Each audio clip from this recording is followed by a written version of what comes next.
আমার আঙ্কেল কাকির সাথে পারত না, কাকি আমাকে ইশারা দিয়ে তার ঘরের মধ্যে থাকতে থাকত। তার ঘরে যেতে আমার খুব ভয় করত। কিন্তু এক রাতে কাকি আমার রুমে এসে খাটে শুয়ে পড়লেন। অন্ধকারে আমি তাকে আমার বউ ভেবে সারারাত তার সাথে। আমার কাছে খুবই সুন্দরী আর কম বয়সী মহিলা ছিল আমার কাকি। আমার কাকিকে খুব সুন্দরী আর কম বয়সী মহিলা ছিল, যাকে দেখে প্রথম প্রথম আমার খুব লজ্জা করত। লজ্জায় তার সঙ্গে কোনো কথা বলতাম না। আমি তার সামনে মাথা নিচু করে নিজের পড়াশোনা করতে থাকতাম। কাকির সাথে বেশি কথা বলতাম না। কাকিমা আমার থেকে দূরে দূরে থাকত। কিন্তু জানি না কি এমন হয়েছে যে এক রাতে কাকি আমাকে নিজের ঘরে ডেকে নিল আর বলতে লাগলো, আজকে আমার শরীর ঠিক মনে হচ্ছে না। যদি তুমি আজকে রাতে এখানে ঘুমাতে চাও তাহলে ঘুমাতে পারো। রাতে যখন আমি কাকির ঘরে ঘুমালাম, তখন লাইট বন্ধ করার সাথে সাথেই থাকি আমার সাথে। বন্ধুরা, মূল ঘটনাটি শুরু করার আগে তোমাদের কাছে ছোট্ট একটা রিকোয়েস্ট। তোমরা যারা এখনও আমার চ্যানেলটিকে সাবস্ক্রাইব করেননি, তারা অবশ্যই আমার চ্যানেলটিকে সাবস্ক্রাইব করে পাশে থাকবে। তাহলে এবার আসল ঘটনাটি শুরু করি। আমার নাম শিবু। আমি কাজের খোঁজে এদিক ওদিক ঘুরেছিলাম, কিন্তু আমাদের এলাকায় কোথাও চাকরি পাচ্ছিলাম না।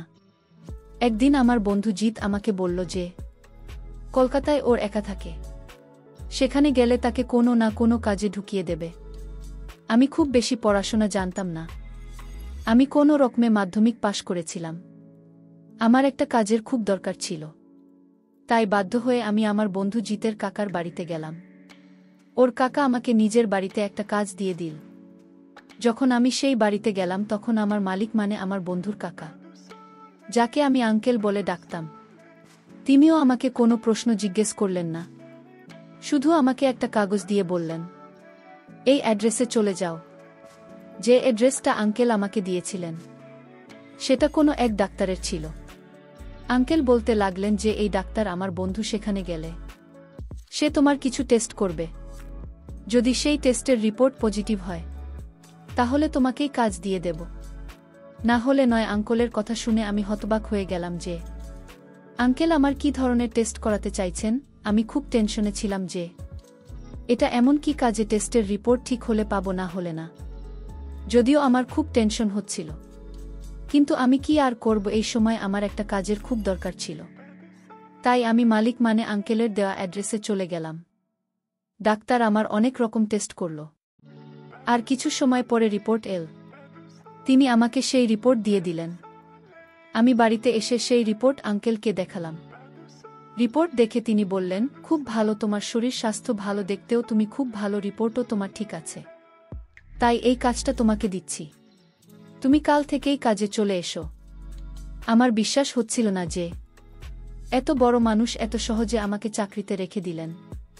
সেটা শুধু একটা রিপোর্ট দেখে আসার পর থেকেই বারবার এই সমস্ত চিন্তাতেই হারিয়ে যেতাম যে না জানি ডাক্তারের রিপোর্টে কি লেখা ছিল। রিপোর্ট ইংলিশে লেখা ছিল, আর আমার মতো টেনেটুনে মাধ্যমিক পাশ মানুষের জন্য এই জিনিস বোঝার সহজ ছিল না। পরে সে যখন এই কথা আমি আমার বুকে বললাম, তখন সে বলতে লাগলো, তুমি শুধু শুধু এত কিছু ভাবছ, এটা বড়লোকদের একটা নিয়ম বলতে পারো। এই সমস্ত বড় লোকেরা খুব সন্দেহপ্রবণ হয়। এরা আমাদের মতো গরিব লোকদেরকে কাজে রাখার আগে টেস্ট করিয়ে নিতে চায় যে আমাদের মধ্যে কোনো বড় অসুখ নেই তো। তাদের মনে ভয় থাকে চাকরদের এই সমস্ত অসুখ যাতে তাদের না হয়ে যায়। আমার বউয়ের কথা ঠিকই ছিল। এই কারণে আমি চিন্তামুক্ত হয়ে গেলাম। আমার কাজের প্রয়োজন ছিল, যেটা আমি খুব সহজে পেয়ে গেলাম। পরের দিন থেকেই আমি কাজে চলে গেলাম। কাকি খুবই সুন্দরী ছিলেন। আমি যখন প্রথমবার তাকে দেখলাম তখন আমি মনে মনে ভাবলাম, আমার বউ যদি এরকম হতো। কিন্তু আমি একজন সাধারণ চাকর, তাদের টাকা পয়সার কোনো অভাব ছিল না। এই অবস্থায় কাকে আমাকে নিয়ে বাজারে যেত, কেননা আজকাল বেশিরভাগ সময় বাইরে থাকতেন। তাদের কোনো সন্তান ছিল না। জানি না কি দোষ আঙ্কেলের মধ্যে ছিল, নাকি কাকির মধ্যে ছিল, তাদের কোনো সন্তান হয়নি। কিন্তু তাদের মধ্যে কখনোই কোনো লড়াই ঝগড়া হতো না। তারা দুজনেই খুব সুন্দরভাবে থাকতেন। একদিন আঙ্কেলের পুরনো চাকর বাড়িতে এসে আমাকে কেমন আছে জিজ্ঞেস করে বলতে লাগল, তুমি টেস্টের সফর হয়ে গেছ? আমি বললাম, হ্যাঁ। তখন সে বলতে লাগলো, মনে রেখো, এই মালিক মানে যাকে আমি আগেই বলতাম, তিনি খুব তাড়াতাড়ি চাকর বদলিয়ে নেন। এটা শুনে আমি ঘাবড়ে গিয়েছিলাম আর ভাবতে লাগলাম যে এত তাড়াতাড়ি চাকর বদলানোর পিছনে কি কারণ থাকতে পারে। পুরনো চাকর আমাকে ভয় পাইয়ে দিয়েছিল। আমি বারবার এটাই চিন্তা করে যাচ্ছিলাম যে যদি আমার মালিক চাকরি থেকে বের করে দেন তাহলে আমার কি হবে। অনেক কষ্টে তো আমি এই কাজটা পেয়েছি, এখন যদি এটা আমার হাত থেকে চলে যায় তাহলে কি হবে। এই কারণেই আমি আঙ্কেল আর কাকিকে সমস্ত দিক থেকে খুশি রাখার চেষ্টা করতাম, যাতে তারা আমার উপর বিরক্ত না হয়। এটাই হলো কাকি আমার উপরে খুব সন্তুষ্ট ছিলেন। একদিন তিনি আমাকে নিজের ঘরে ডাকলেন আর বললেন, তুমি যুবক মানুষ, নিজের পরিষ্কার পরিচ্ছন্নতার দিকে খেয়াল রেখো। আমার এই রকম চাকর পছন্দ যারা মালিকের মতোই সেজেগুজে থাকবে। এটা বলেই তিনি আমাকে 5,000 টাকা দিলেন আর বললেন, এটা বেতনের বাইরে টাকা, এইটা তুমি শুধু নিজের উপরে খরচা করবে। কাকির কথা শুনে আমি খুব খুশি হয়েছিলাম। আমি আমার বউকে কিছুই না বলে পরের দিন একটা সেলুনে চলে গেলাম আর নিজেকে অনেকটা সাজিয়ে গুছিয়ে নিলাম। সাথে আমি অনেক জিনিসপত্র নিলাম, নতুন কিছু ড্রেস নিলাম। পরের দিন যখন আমি আনতে ঘরে গেলাম তখন কাকিকে দেখে হতবাক হয়ে গেল। সে আমাকে বলল, আজকে তোমাকে খুব ভাল লাগছে, সবসময় এরকমই থাকবে। নিজের প্রশংসা কার না ভালো লাগে। এই কারণে আমি একটু লজ্জা পেয়ে গেলাম। আমার বিয়ের 4 বছর হয়ে গেছে, কিন্তু আমার বউ তো কাকের মতো সুন্দরী ছিল, আর না তো তার মতো ফ্যাশন করতে পারত। এই কারণে আমিও নিজের সাজসজ্জা নিয়ে কেয়ারলেস হয়ে গিয়েছিলাম। যে কোনো বড় যদি তার স্বামীর জন্য সাজে তাহলে সেটা স্বামীর ভাল লাগে, কিন্তু আমার বউয়ের মধ্যে এরকম কোনো ব্যাপারই ছিল না। বিয়ের দ্বিতীয় বছরে আমাদের একটা ছেলে হয়েছিল, কিন্তু জন্মের 4 থেকে 5 মাস পরে ওর নিউমোনিয়া হয়ে যায়, আরও আমাদের ছেড়েই দুনিয়া থেকে চলে যায়। তখন থেকেই আমার বড় দুঃখের সব সময় কান্না করতে থাকত। কিন্তু আমি পুরুষ মানুষ, আমারও কিছু ইচ্ছা আছে। আমি চাইতাম আমাদের আরও একটা বাচ্চা হোক, কিন্তু আমার বউ এমন ভয় পেয়েছিল যে বাচ্চার নাম শুনলেই চিৎকার চেঁচামেচি করতে থাকত। ওর মনে হতো যে আমাদের সমস্ত বাচ্চাই এরকম 3-4 মাস পরেই মরে যাবে। আমার থেকে সবসময় দূরে দূরে থাকত। তাই নিজের কাকিকে দেখে আমার উদ্দেশ্য অন্য রকম হতে শুরু করেছিল। কাকিকে মাঝে মধ্যে আমার সাথে এমন কথা বলতো যাতে মনে হতো যে হয়তো কাকিকে আঙ্কেলকে খুব ভালোবাসে। পুরনো চাকর ও বলেছিল যে তাদের বিয়ে বাড়ির বছর হয়ে গেছে, যদিও তাদের কোনো সন্তান নেই, কিন্তু তারা দুজনে সবসময় হাসি খুশি থাকে। আঙ্কেল নিজের ব্যবসার কাজে ব্যস্ত থাকত, আর এদিকে কাকি নিজের ফ্যাশন আর পার্টিতে সবসময় ব্যস্ত থাকত। কিন্তু আমি লক্ষ্য করে দেখেছি যে কাকি আমাকে দেখলে কিছুটা খুশি হয়ে যেত। হয়তো তারা আমাকে ভালো লাগতে শুরু করেছে। আমিও কাকের সাথে প্রেমের স্বপ্ন দেখতে লাগলাম। সিনেমা বা নাটকে যে রকম সুন্দর কাকির সাথে তার নিজের গরিব চাকরের প্রেম হয়ে যায়, ঠিক তেমন আমিও নিজের মনের ভেতরে কাকিকে নিয়ে অনেক স্বপ্ন সাজিয়ে রেখেছিলাম। কাকে ভালোবাসতে শুরু করেছিলাম। আমি দিন রাত শুধু এই স্বপ্নই দেখতে থাকতাম। এই সবই ভাবতে থাকতাম যে কাকে কি আমার কাছে আসবে আর আমাকে বলবে, আমি তোমাকে ভালোবাসতে শুরু করেছি। এভাবেই দিন চলতে লাগল। এক রাতে আমি ঘুমিয়েছিলাম। যখন আমি পাশ ফিরলাম ঘুমের মধ্যে, আমি এরকম মনে হলো যে আমার বিছানায় আমার সাথে আমার বউ নয় বরং কাকে শুয়ে আছে। আমার বউ তো ছেলের দুঃখে নিজেকে কঙ্কালসার বানিয়ে নিয়েছিল, কিন্তু কাকিমা আমার মতো গরিব চক্রের রুমে কিভাবে থাকতে পারে, এই চিন্তা মাথায় আসার সাথে সাথে আমি সেটাকে আমার নিজের স্বপ্ন ভেবে লজ্জিত হলাম। কিন্তু যাই হোক না কেন, আজকাল কাকে আমাকে দেখে হালকা হেসে দিত। সে বারবার আমাকে তার ঘরে কোনো না কোনো কাজের জন্য ডেকে নিত, আর আমাকে নিজের সামনে থেকে সরতেই দিত না। কাকি আমাকে দেখে বিনা কারণে হাসতে থাকত। জানি না এই হাসির কারণ কি, কিন্তু আমি কাকির কাছে কিছু জিজ্ঞেস করতে পারতাম না। আমার এই চাকরিটা খুব প্রয়োজন, এই কারণে আমি চুপচাপ থাকতাম। কাকি কি আমাকে জন্য ঘরের মধ্যে কোনো কাজকর্ম থাকত, আমি সেটা তাড়াতাড়ি করে দিতাম যাতে কাকি কোনো অভিযোগ করার সুযোগ না পায়। কাকিকে খুশি হয়ে আঙ্কেলের কাছে আমার প্রশংসা করে, যাতে আঙ্কেল আমাকে এই চাকরি থেকে বের করে না দেয়। আমি পুরো সততার সাথে নিজের কাজকর্ম করতাম।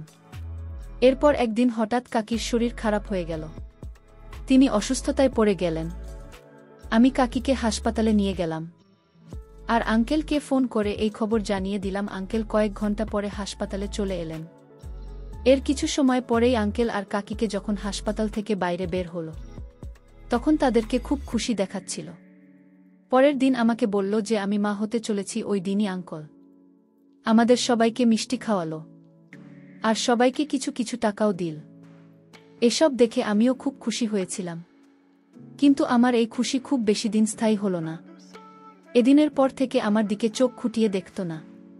আমি যখনই তার সামনে দিয়ে যেতাম তখনই কাকিকে নিজের মাথা নিচু করে নিত।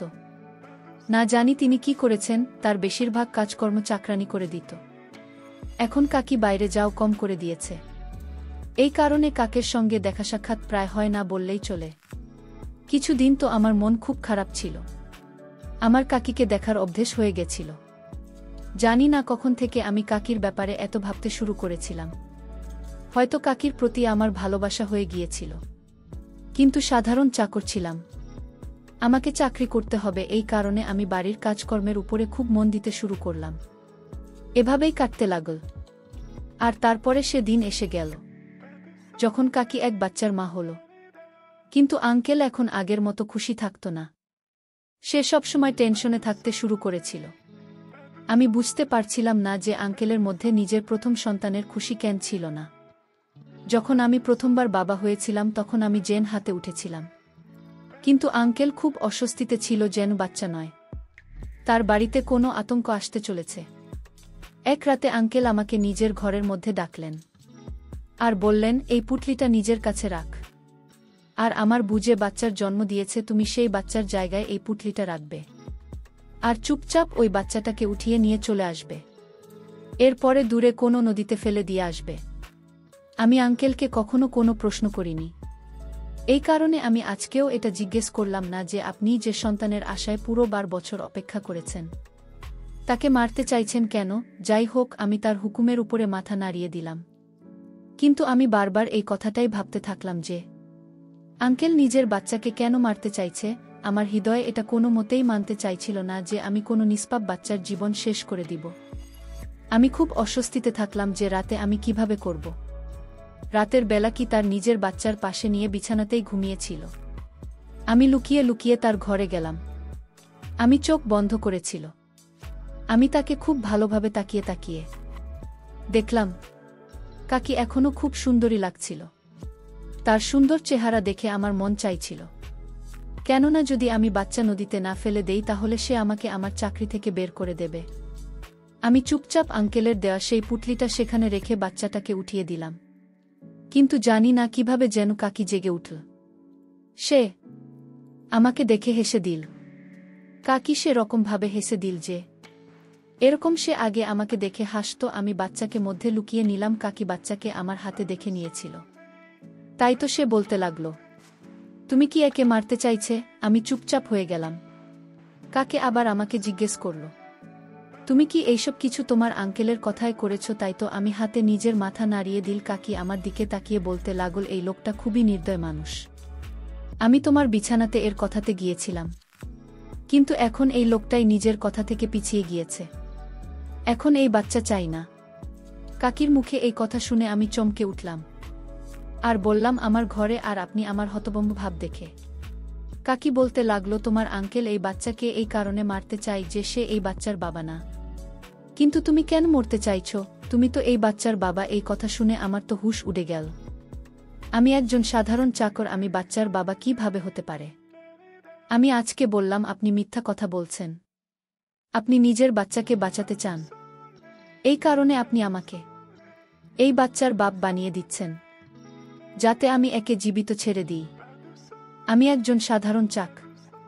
আমি তো কখনো আপনাকে সাথে কিছু। আমার এই কথা শুনে কাকে হাসতে লাগল। এর পরে কাকি বলেই বাচ্চাকে নদীতে ফেলে না, কেননা এই বাচ্চার বাবা তোমার আঙ্কেল না, বরং তুমি। কেননা তুমি আমাকে। আমি কয়েক রাত তোমার বড় হয়ে তোমার বাড়িতে তোমার ঘরে ছিলাম। এটা শুনে আমি চমকে উঠেছিলাম যে এটা কি ধরনের ফাইজলামি। এরপরে আবার আমি ভাবতে লাগলাম, তাহলে কি সেগুলো আমার স্বপ্ন ছিল না? যখন আমার এরকম মনে হতো যে আমার সাথে আমার বউ নয় বরং কাকি ছিল, আমি বিছানার উপর ধপ করে বসে পড়লাম। আমার কাছে বিশ্বাস করা ছাড়া কোনো রাস্তা ছিল না।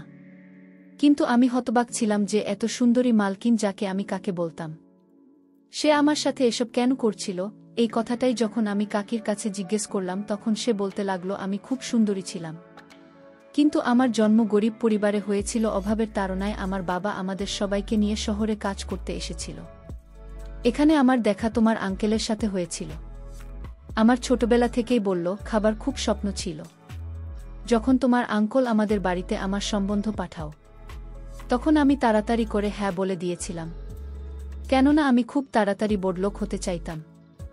আর আমার বাবা মা বড়লোক ছেলে দিকে হ্যাঁ বলে দিল। এরপরে তোমার আঙ্কেলের সাথে আমার বিয়ে হয়ে গেল। তোমার আঙ্কলকে বিয়ে করার পরে আমার স্বপ্ন তো পূরণ হয়ে গেল, কিন্তু বিয়ের কিছু সময় পরেই আমি জানতে পারলাম যে তোমার আঙ্কেলের মধ্যে মা হওয়ার দেওয়ার ক্ষমতা নেই। সে আমার বলার পরে অনেক চিকিৎসা করিয়েছিল, কিন্তু কোনো ডাক্তারের এত সম্পত্তি থাকার পরেও একে খুশি দিতে পারেনি। কিন্তু আমি মা হতে পারতাম। এই কারণে তোমার আঙ্কেল একটা প্ল্যান বানানো যে কোনো উপায়ে নিজের সম্পত্তির উত্তরাধিকার চাইত। এই কারণেই সমস্ত কিছু করার জন্য তৈরি ছিল। তারপরে নিজের চাকরদেরকে নিজের উদ্দেশ্যে টার্গেট বানিয়ে নিয়ে, এই কারণেই সে সবসময় চাকর রাখার আগে তাদের টেস্ট করাতো, যাতে সে আগেই জানতে পারে যে সে জন্ম দেওয়ার যোগ্য কিনা। যদি সেই চাকর যোগ্য প্রমাণিত হতো, তাহলে সেই চক্রের সাথে নিজের স্ত্রীকে। কাকির কথা শুনে চমকে উঠলাম, কিন্তু আমি চুপ ছিলাম। কাকে আমাকে আরও বলতে লাগল, উদ্দেশ্য সফল করার জন্য তোমার আঙ্কেল অনেক চাপে রেখেছিল, কিন্তু কাউকেই আমার পছন্দ হয়নি যাকে আমি আমার ভালোবাসার যোগ্য মনে করতাম। এই কারণে তোমার আঙ্কেল অনেক চাকর বদলাল। এরপরে গিয়ে আমার তোমাকে পছন্দ হয়। তুমি সেই মানুষ।